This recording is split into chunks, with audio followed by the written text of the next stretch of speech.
is the Tata Tiago, facelifted in this year. Welcome back to Check Cars Season 2. It's fully revamped. In this lockdown season, I hope you all are keeping well. Now let's begin with this video. Starting off from the front, you get a totally revamped design of the Tiago, which follows the Impact Design 2.0, just like we saw in the Harrier, the Altroz and the facelifted Tigor. Looking to the front, you get this really muscular bonnet with these clean lines that just make it more muscular. Turning down, you get the same grille like the Altroz does. You get these halogen headlamps. These are not projector headlamps on the Tiago. And you get this really nice shark-like nose. Below that, you get your fog lamps on the top edition, the XZ. Here you get your number plate, you get your bumper right here, and you've got your air vents over here as well. However, there are no air shafts here to allow air inside. Now moving on to the side, you get these 15-inch alloys that can be seen even on the pre-facelift Tigors. You get these black ORVMs that can open as soon as you unlock the car, and you can also control them electrically. And you get your handlebar here. However, no passive entry for this car. I would have liked if they would have given a shark fin antenna at this price, which is there on many cars, but it's okay. That's not much of a deal breaker. Here you get your fuel pin, again your alloys. Here you get this really nice spoiler type looking matte black roof. It's a dual tone variant. Here you get your back wiper on the Tiago. You also get a rear parking camera in this one, as well as 2 parking sensors. You can see the parking sensors here and here. Here you get your scuff plate once again with those really nice styled backs. You get the same headlights as before, even in the facelifted version. Now let's check out the engine. With the new BS6 norms, many cars have been axed, many engines have been axed, many new engines have come into place. Many cars have lived the last of their lifetime, but not the Tiago. The Tiago has just had its diesel removed. It has the old 1.2 litre Revotron engine, which puts out 86 PS of power and 113 Nm of torque. Let me tell you something about this engine. This engine is not something that will just push you in your seat like a Lamborghini Urus. This is an engine that will happily do the work that you give it. This is a simple engine, simple torque. It will do the work that you give it, but don't expect anything more, because you are not getting a JTP here. And I would like to say about this engine, it's not for enthusiasts. It gets the work done quite well. It gets you good mileage up to 18.7 kilometers in the petrol version, and if you write a little bit better, it gives you over 20. You've also got the eco mode in this one, which will give you more mileage. And if you can look at the engine layout here, it's still the same. You've got your insulation, you've got your holder, everything is exactly the same, only the Revotron writing is not here. Now let's check out the interiors. So guys, you can here see the updated interior. First of all, you get this really nice steering wheel, no leather whatsoever, but you get these really nice buttons. And for convenience, which I really like, is that the horns are placed at the left and the right respectively, instead of the middle where you had to press it, and it becomes much easier to drive it. Here you can see the updated touchscreen, which is a 7-inch touchscreen. It gets Android Auto, Apple CarPlay, it gets radio, and it gets much more. You've even got a reverse parking camera. For example, when you just turn it, you do get adaptive guidelines on this, and that's a really good feature because you don't get it in many of the other cars. But the camera quality has to be made better, and that's what I wish would happen. Once you disengage it out of here, it gets automatically up. Here you've got your really slick touchscreen that works much better than the earlier one that was there on the Tigor, the 5-inch one.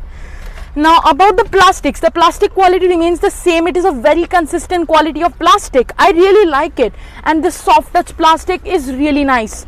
And looking here, you get your OAT, which is your outside ambient temperature, and here you get this Viva type line which carries on around the car. Now looking at this instrument cluster, this is a really futuristic type instrument cluster, and Tata has been making one of the best instrument cluster in the segment. It's kind of a digital one, but it's not a fully virtual one. You can also see which door has been opened and see when it is closed. You can see everything, and it really looks very nice. It looks quite sporty as well, if I'd say. You've got your lock button here, you've got your fog button off here, you got a fog lamp button, this is the hazard light switch, your AC vents, and here you've got your climate controls as you always get for all the other cars. You can turn off the AC using this one button, and that is much easier. Now looking at the glove box, it's got space, but not as much as the Altroz does. Here you've got your handlebar on this side, which you can not probably see, but it's a really good handlebar, and you've got your theater dimming light here as well. You've got a new upholstery here that is carrying on with the Impact 2.0 design language and carries on many design inputs from the outside. This system gets 4 speakers and 4 tweeters by Harman, and it is quite a good system, let me tell you. For audiophiles, it is really good at this price, which you cannot expect from many of the other cars. Also, this car's key fob is quite different. This car has a key fob like this, and you get a follow me home button, a lock button, and an unlock button. You also get a jackknife style key. Also, let me tell you few secrets of this key fob. Once you long press this button for 3 seconds, you can open the boot.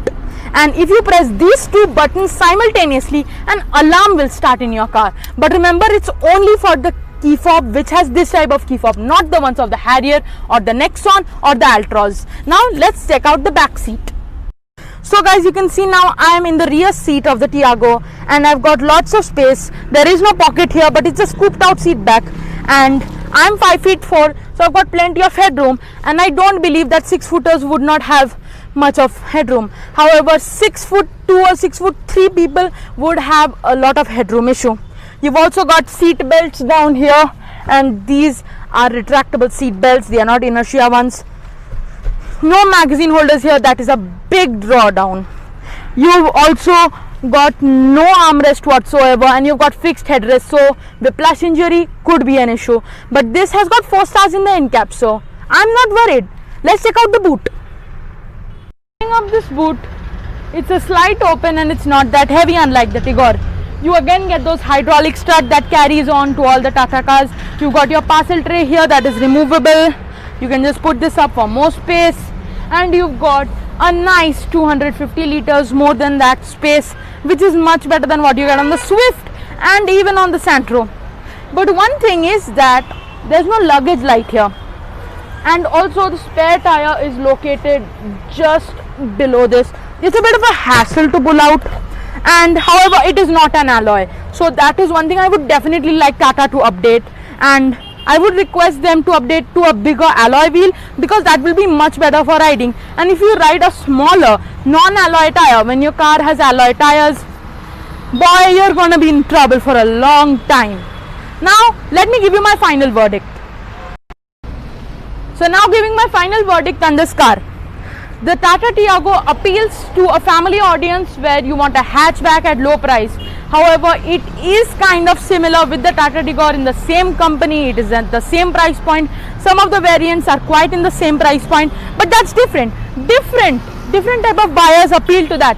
What I'm telling is that this car, if you're willing to go for this car, I would suggest you go for either the top end variant or the below the top end variant, because that gets you all the bells and whistles. And it is quite an affordable car. It has lots of features. It's a safe car. It is NCAP assured. It's got a 4-star rating. It's got all the bells and whistles you could want. It looks good, and it also got a usable engine that is a workhorse and gives you good mileage.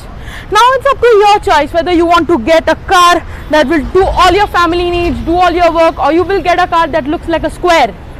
My question is that, will you want to get a car that will just give you more mileage and not safety? I am asking you, get the car which will get you safety, mileage, and this gets my approval because it has good safety, good features, good price point. Everything is good except for the fact that it doesn't have an enthusiast engine, but that can be handled. That's all for today. Thank you for watching the video. If you liked it, please subscribe, and don't forget to put a comment in the comment section and how did you like the video. Also, if you have any recommendations, you can follow my Instagram page called Checkcast, or follow me personally on Instagram called checkcast.ig and DM me about the various recommendations that you have. Bye guys, and see you in the next video.